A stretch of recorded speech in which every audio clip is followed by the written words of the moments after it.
ओम शांति। 23 अप्रैल 2025।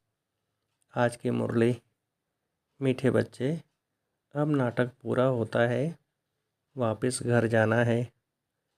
कलयुग अंत के बाद फिर सतयुग रिपीट होगा। यह राज सभी को समझाओ। प्रश्न: आत्मा पाठ बजाते बजाते थक गई है। थकावट का मुख्य कारण क्या है? उत्तर: बहुत भक्ति की, अनेक मंदिर बनाए, पैसा खर्च किया, धक्के खाते खाते सतो प्रधान आत्मा तमो प्रधान बन गई। तमो प्रधान होने के कारण ही दुखी हुई।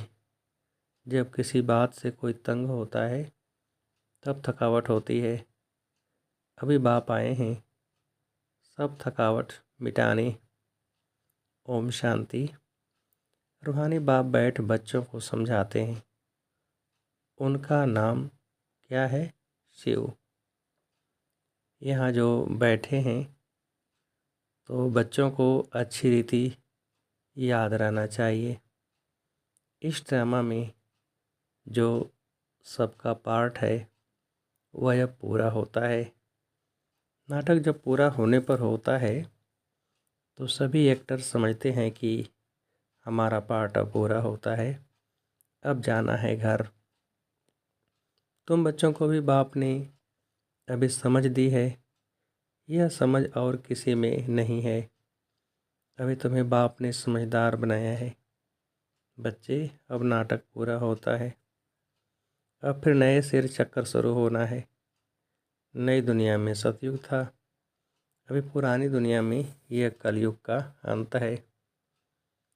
यह बातें तुम ही जानते हो।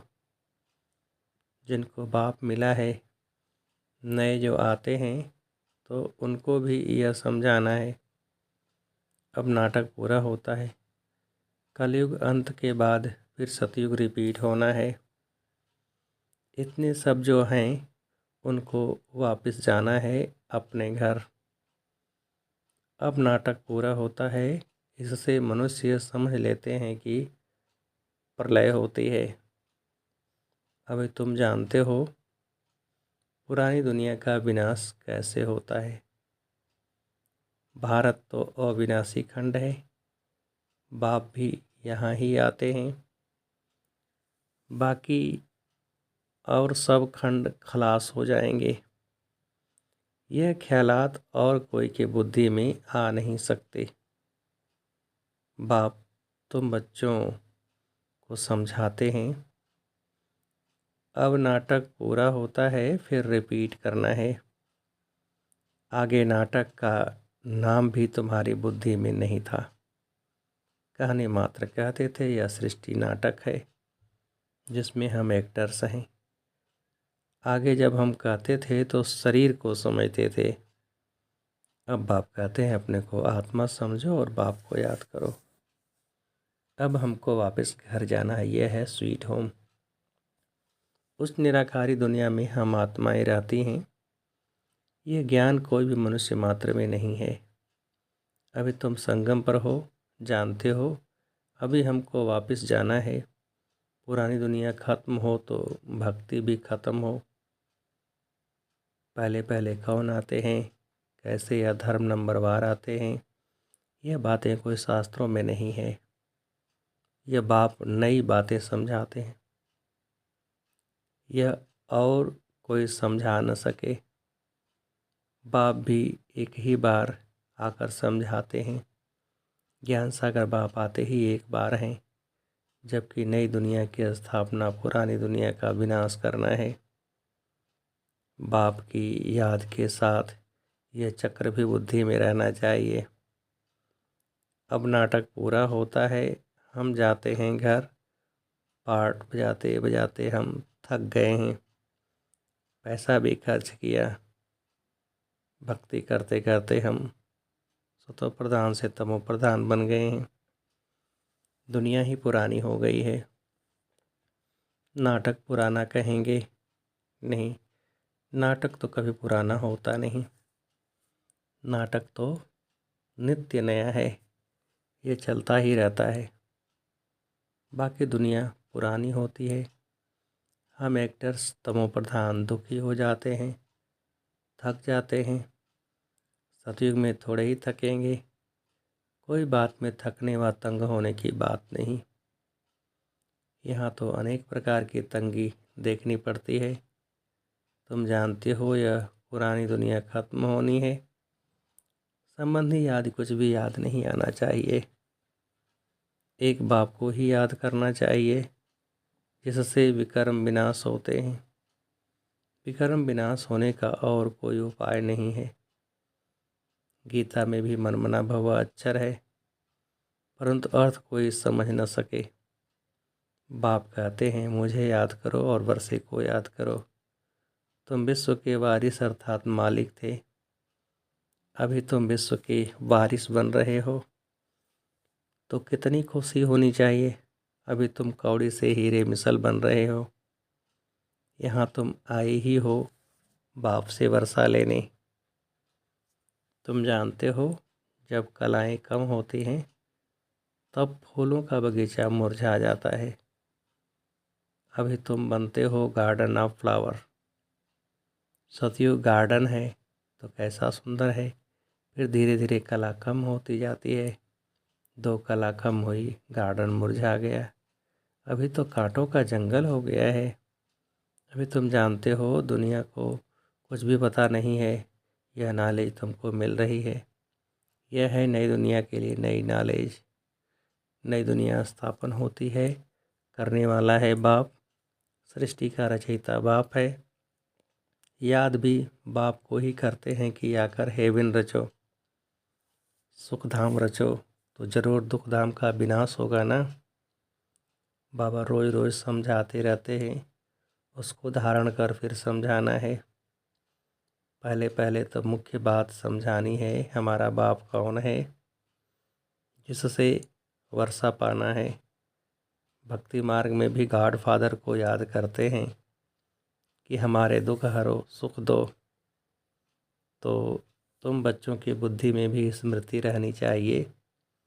स्कूल में स्टूडेंट्स की बुद्धि में नॉलेज रहती है, न कि घर बार। स्टूडेंट लाइफ में धंधे धोरी की बात रहती नहीं, स्टडी ही याद रहती है। यहाँ तो फिर कर्म करते, गृहस्थ व्यवहार में रहते, बाप कहते हैं या स्टडी करो। ऐसे नहीं कहते कि सन्यासियों के मुआफिक घर बार छोड़ो। यह है ही राजयोग, यह प्रवृत्ति मार्ग है। सन्यासियों को भी तुम कह सकते हो कि तुम्हारा है हठ योग, तुम घर बार छोड़ते हो। यहाँ वह बात नहीं है। यह दुनिया ही कैसी गंदी है, क्या लगा पड़ा है। गरीब आदि कैसे रहे पड़े हैं, देखने से ही नफरत आती है। बाहर से जो विजिटर आदि आते हैं उनको तो अच्छे अच्छे स्थान दिखाते हैं। गरीब आदि कैसे गंद में रहे पड़े हैं वह थोड़े ही दिखाते हैं। यह तो है ही नर्क, परंतु उनमें भी फर्क तो बहुत है ना। साहूकार लोग कहाँ रहते हैं, गरीब कहाँ रहते हैं, कर्मों का हिसाब है। सतयुग में ऐसी गंदगी हो नहीं सकती। वहाँ भी फर्क तो रहता है ना। कोई सोने के महल बनाएंगे, कोई चांदी के, कोई ईंटों के। यहाँ तो कितने खंड हैं। एक यूरोप खंड ही कितना बड़ा है। वहाँ तो सिर्फ हम ही होंगे। यह भी बुद्धि में रहे तो हर्षितमुख अवस्था हो। स्टूडेंट की बुद्धि में स्टडी ही याद रहती है। बाप और वर्षा यह तो समझाया है, बाकी थोड़ा समय है वह तो कह देते लाखों हजारों वर्ष। यहाँ तो बात ही 5000 वर्ष की है। तुम बच्चे समझ सकते हो। अभी हमारे राजधानी की स्थापना हो रही है। अभी हमारे राजधानी की स्थापना हो रही है, बाकी सारी दुनिया खत्म होनी है। यह पढ़ाई है ना।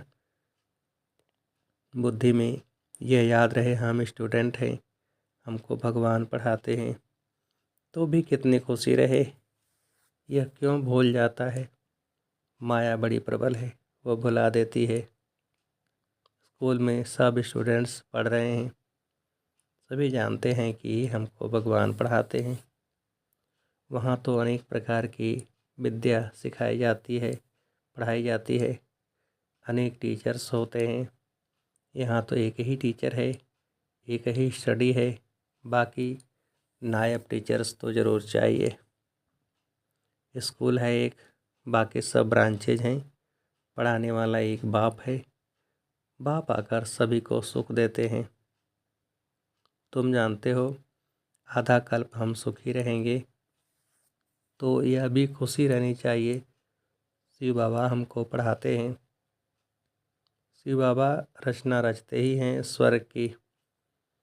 हम स्वर्ग का मालिक बनने लिए पढ़ते हैं। कितनी खुशी अंदर में रहनी चाहिए। वह स्टूडेंट भी खाते पीते सब कुछ घर का काम आदि करते हैं। हाँ, कोई हॉस्टल में रहते हैं कि जास्ती पढ़ाई में ध्यान रहेगा। सर्विस करने के लिए बच्चियाँ बाहर में रहती हैं। कैसे कैसे मनुष्य आते हैं। यहाँ तो तुम कितने सेफ बैठे हो, कोई अंदर घुस न सके। यहाँ कोई का संग नहीं, पतित से बात करने की दरकार नहीं, तुमको कोई का मुंह देखने की भी दरकार नहीं है। फिर भी बाहर रहने वाले तीखे चले जाते हैं। कैसा वंडर है। बाहर रहने वाले कितनों को पढ़ाकर आप सामान बनाकर और ले आते हैं। बाबा समाचार पूछते हैं, कैसे पेशेंट को ले आए हो। कोई बहुत ख़राब पेशेंट है तो उनको 7 रोज़ भट्टी में रखा जाता है। यहाँ कोई भी शूद्र को नहीं ले आना है। यह मधुबन है, जैसे कि तुम ब्राह्मणों का एक गांव। यहाँ बाप तुम बच्चों को बैठ समझाते हैं, विश्व का मालिक बनाते हैं। कोई शूद्र को ले आएंगे तो वह वाइब्रेशन खराब करेगा। तुम बच्चों के चलन भी बहुत रायल चाहिए। आगे चल तुमको बहुत साक्षात्कार होते रहेंगे। वहाँ क्या क्या होगा, जानवर भी कैसे अच्छे अच्छे होंगे, सब अच्छी चीज़ें होंगी। सतयुग की कोई चीज़ यहाँ हो न सके, वहाँ फिर यहाँ की चीज़ें हो न सके। तुम्हारी बुद्धि में है हम स्वर्ग के लिए इम्तहान पास कर रहे हैं। जितना पढ़ेंगे और फिर पढ़ाएंगे, टीचर बन औरों को रास्ता बताते हैं। सब टीचर्स हैं, सबको टीच करना है। पहले पहले तो बाप की पहचान दे बतलाना है कि बाप से अवर्षा मिलता है। गीता बाप ने सुनाई है। यह प्रजापिता ब्रह्मा है तो ब्राह्मण भी यहाँ चाहिए।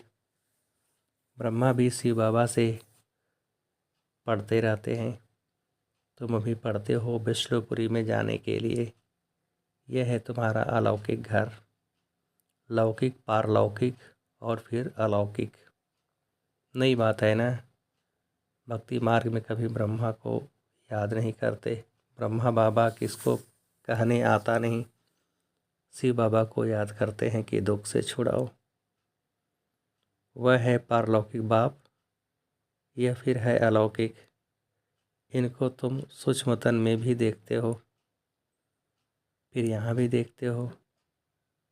लौकिक बाप तो यहाँ देखने में आता है, पारलौकिक बाप तो परलोक में ही देख सकते। ये फिर है अलौकिक वंडरफुल बाप। इस अलौकिक बाप को समझने में ही मूंझते हैं। शिव बाबा के लिए तो कहेंगे निराकार है, तुम कहेंगे वह बिंदी है। वह करके अखंड ज्योति व ब्रह्म का देते हैं। अनेक मत है, तुम्हारी तो एक ही मत है।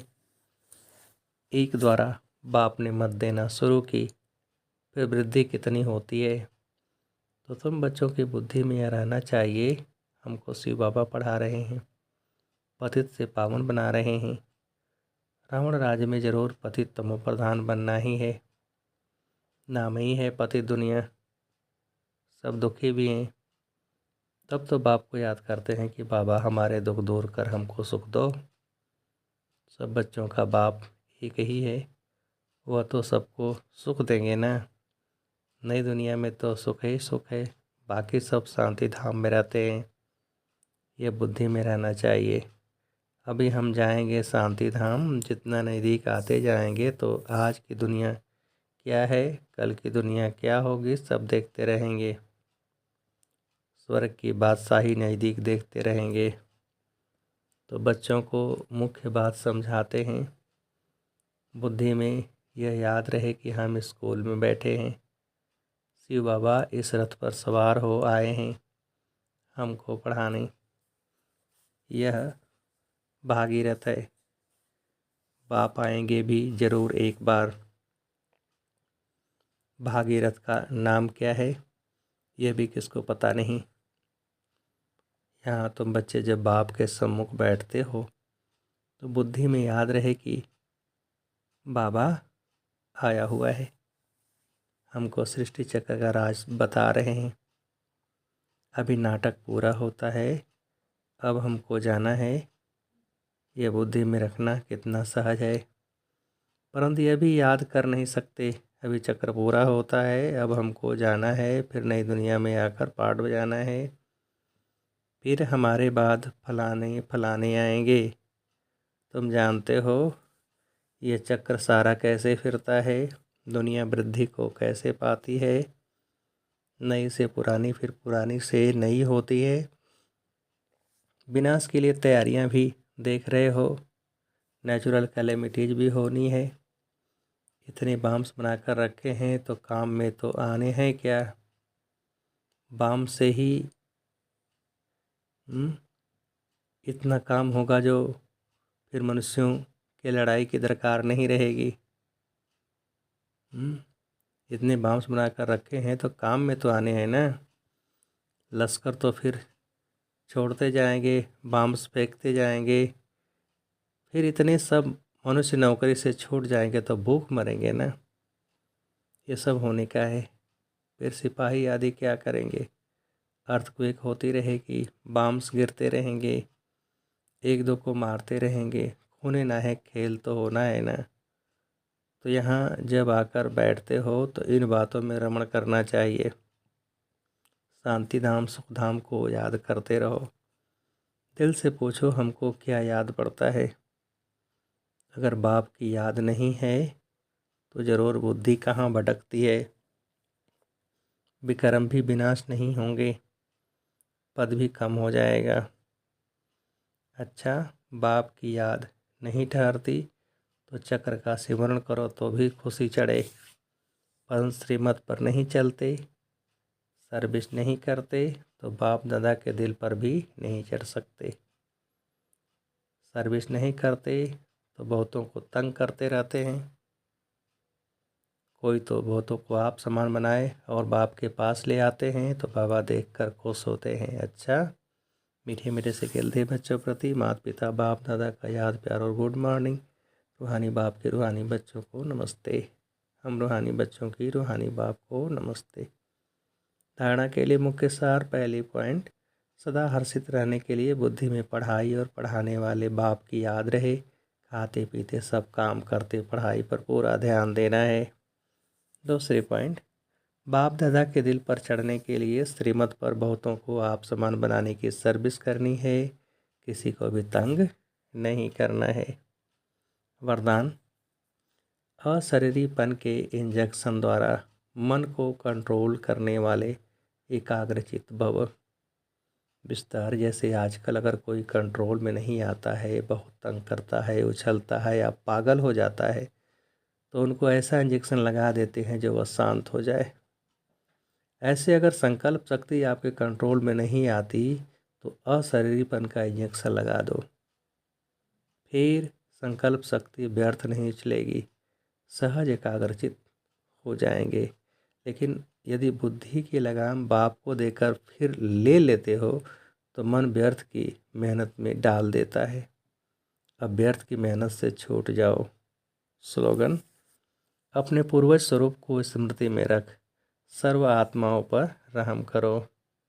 अव्यक्त सारे कंबाइंड रूप की स्मृति से सदा विजयी बनो।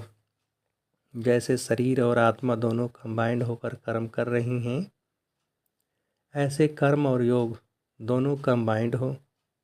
कर्म करते याद न भूले और याद में रहते कर्म न भूले, क्योंकि आपका टाइटल ही है कर्मयोगी। कर्म करते याद में रहने वाले सदा न्यारे और प्यारे होंगे, हल्के होंगे। नॉलेजफुल के साथ साथ पावरफुल स्टेज पर रहो।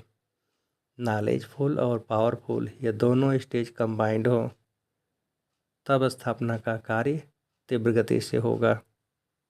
अच्छा, ओम शांति।